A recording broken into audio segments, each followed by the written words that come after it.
included, hang in there. I know this theater in the round is going to drive me up a fucking wall, but that's not your problem. Now, so meanwhile, so here's the thing. So, you know, I've never played it before. I've been doing stand-up comedy for 35 years. It's a pleasure to be in Westbury. When I go to Westchester, I used to come here all the time. My family lives out here. So, you know, I take every show very seriously. And I gotta tell you a quick story before I start my official portion of the show. Literally 10 minutes ago, I worked myself up into a little tizzy when I come on stage. I have a vodka, I pace back and forth, what am I gonna do? As many years as I've done this, at every goddamn show, whether it's a little shitty comedy club or a giant theater, okay. 10 minutes ago, my wife calls me, and she's I'm not making this up. And have you seen my act before? You know how much I bitch about my wife, and comedians like to bitch? Well, let me just explain something. So, my wife goes, I know you're ready to go on in a few minutes, and I don't want to upset you, but I have to tell you something. I said, okay. She says to me, you know, I'm getting obscene phone calls. This has been going on now for about a month. I said, well, okay, I'm not upset. I gotta go on. Now, I think she's upset that I'm not upset. You following me? I'm not sure I'm following me. Just try to follow. So I said, you're getting obscene phone calls, and she wants to get an alarm in the house, and she wants to get a dog, and maybe here's the difference between men and women. Phone call. I'm not making this up. She's freaking out. She's getting dirty phone calls. Now, I used to pay $4 or $5 a minute to get dirty phone calls. Now, if I'm lucky enough to get a free one, I am sleeping with the windows open and a condom under the pillow, hoping that the hooker fairy may show up. It is mind-boggling to me, and I know Richie was talking about marriage. I know a lot of you old Jews who are married here. It's brutal.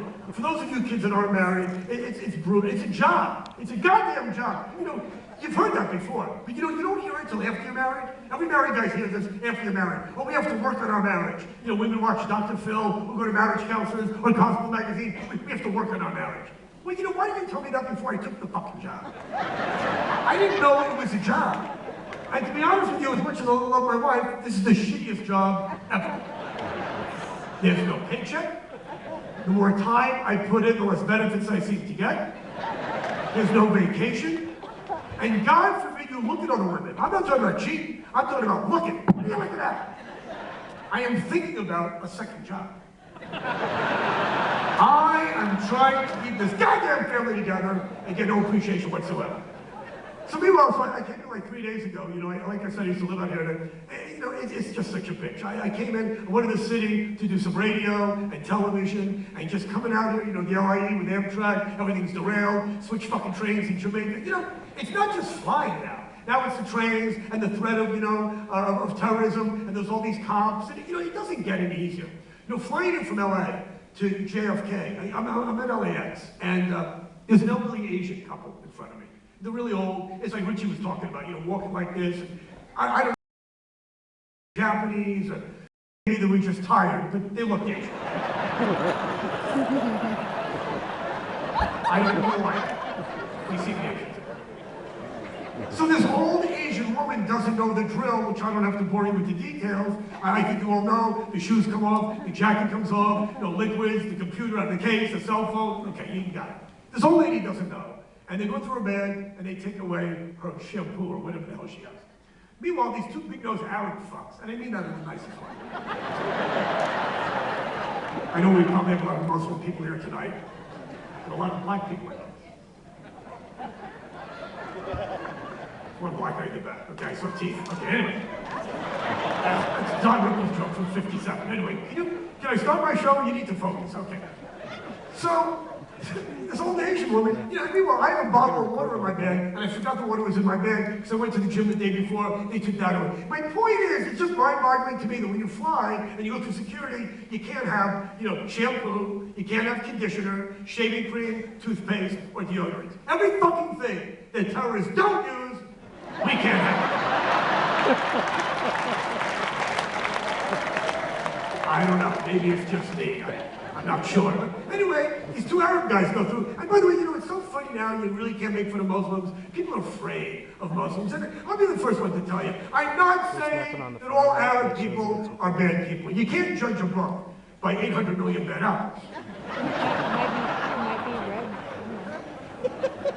I'm just saying that you don't need to detain Asian people at the airport. Maybe at the DMV, that's a different story. You see, you laugh at that, and people tell me that's a cheap joke. It's not a cheap joke. Asians are terrific people with a lot of things. You know, Chinese food. I'll go through the whole Asian thing. I know it's a stereotype. You know, those manicure places, and you love your long time, and electronics, excuse me. Even their fucking faces look like electrical outlets. The point is, there's an Asian guy, you know what I'm talking about. Exactly. Oh, Chinese, Japanese? What? Oh, that guy. I'm talking to you, asshole. Turn that guy. I'm saying that Asian people, how many Chinese race car drivers do you know? Okay? You know, I'm glad you brought this up. I'll tell you what, you know what pisses me off? Getting dizzy already. I feel like Hunchback of Notre Dame when they just started throwing shit out. I don't know if you remember our movie, they just, in the round. I get used to it, it's not your problem. My point is that certain things, you're talking about stereotypes. I used to do a joke about, you know, the fact that black people, you know, they made a movie years ago called White Men Can't Jump. Most of you are white people, you know you can't jump. Remember that movie came out? Wesley Snipes, Woody Harrelson, white men can't jump. I had no problem with that. White men, I get it. But if you made a movie called Black People cannot seem to shut the fuck up in a movie theater, we'd have a problem. Is that a stereotype? A fact. A lot of people talk in movie theaters, but I think black people specialize in it. There's a lot of shitty drivers, but Asians are the king of shitty drivers. And when you say that, you know, blondes are annoying and stupid, I mean, Jews are annoying. I'm Jewish. You know, they say don't do a lot of Jew jokes. Jewish women from Long Island, and I mean this in the nicest way, I'm probably the #1 cause of homosexuality in this country.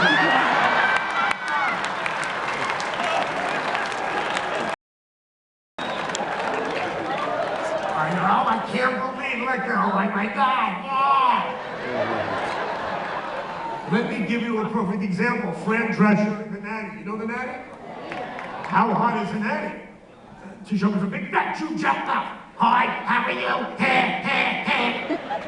If I came up to that, I'd be sucking cock in a second, believe me. I'm sorry. Give me a condom, a sleeping bag, Brokeback Mountain, I couldn't get there fast enough. Is that a stereotype? Yeah, you live on the island, you know how annoying these fucking Jewish boys are? They're good people, my mother's a Jewish woman, but you're annoying, and blondes are stupid, and Asians can't drive. Not my fault. Married guys don't get head. You know, I've been talking about that for years. There's not one married guy in this room happy with his blowjob situation. I'm not going to discuss this with you. There's not a married man alive who's ever come home from work and said to his wife, "Do you have to blow me the second I walk in the door?" You know, I'm getting sick and tired of this bullshit, honey. I mean, I love you, but every fucking night, I can't even take off my goddamn jacket before my dick's out of my pants. Can't you hold me, ask me how my day was?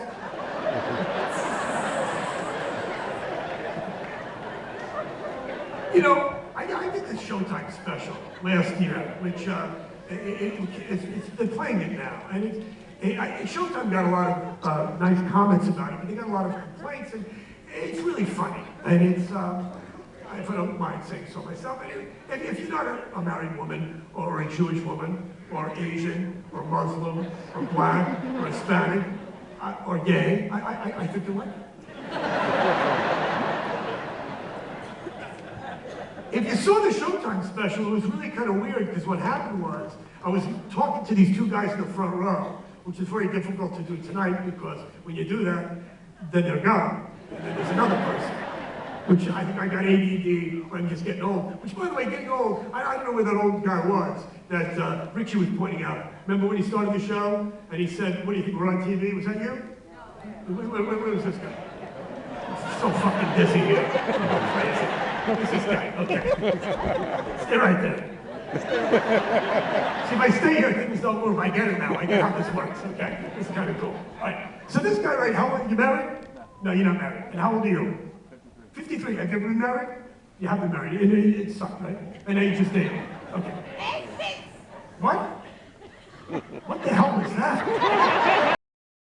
That was a fucking Jewish boy. That can break glass. Fuck Ella Fitzgerald.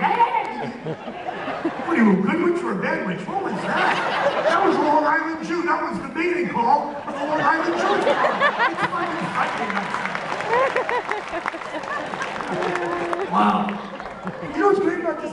See, when Richie was talking to him, he didn't really hear him, and I'm not sure he saw him. If you remember the beginning of the show. See, this is when marriage gets good. Here's a guy who's 53 and not married, okay? Which I think is terrific. Did you marry? Yeah, how old were you when you got married? How old were you? Were these your parents? Yeah, they're your parents. Like, this is really creepy. Okay. You know what? Let me go back to my official. Stay right there. Hold your thought. This way, when they get to you, if you don't want to be talked to, you can go pee. Okay, let me get back there. That's where I'm supposed to be. I'm just trying to figure this shit out. Look at the size of that motherfucker. Look at that guy. He's this like little woman. That poor lady, that's gonna kill that giant fuck on top of you. That's gonna kill you. I didn't call him fat. I just said he's a giant man. How do you know if she's coming and she just can't breathe? You can get special parking, I'm telling you right now. Take a picture of that giant fuck and go to the DMV and go, look at this. I need to get one of those blue things. I can't walk, my knees are broken. My back doesn't work. Look at the size of this motherfucker. You like Humpty Dumpty? So many big people. See, you're not fat, you're just big. Go to Vegas and you'll see fat people. You need to go to Vegas. Because Vegas, I don't know if you hear about this. You know about like the most violent cities in America and the unemployment rate? You know, Pittsburgh and Washington, D.C., Detroit, unemployment, and Cleveland and violence, and New York is nothing. New York isn't even the toughest city. New York's doing great now, and all these other shitholes. But Vegas is the fattest city in America. It's so funny to me how we always talk about how fat we're getting. We know we're getting fat. America's getting fat. And it doesn't help. It's on TV, on the cupcake wars, and the Crips and the Bloods have the bake-off, and there's the cake boss, and everybody's fucking cooking shit, and there's the biggest loser, the fattest fuck, Stop watching the cupcake shows, you won't become the big fat fuck. Just change your programming habits, not just your eating habits. But what's really interesting is we're not the fattest country. We're fat. Americans are fat. We're not the fattest country. How old are you, Chachi? You're a young boy. What do you think the fattest country is? Take a guess. Fattest country is not America. What do you think the fattest country is? I won't make fun of you. What do you think? Just take a guess, you dumb fuck. Russia. Good guess, but no. Mexico is the fattest country. Get out. Really? Well, look, I'm just reporting the facts. I'm not giving you my opinion. So far, everything I said is fact. Asian drivers, married women, Jews. Everything so far is fact. Don't argue with me. I've done research. I do a lot of fucking research. Mexico is the fattest country. The second fattest country, the United States. And you know why? Too many Mexicans. Now,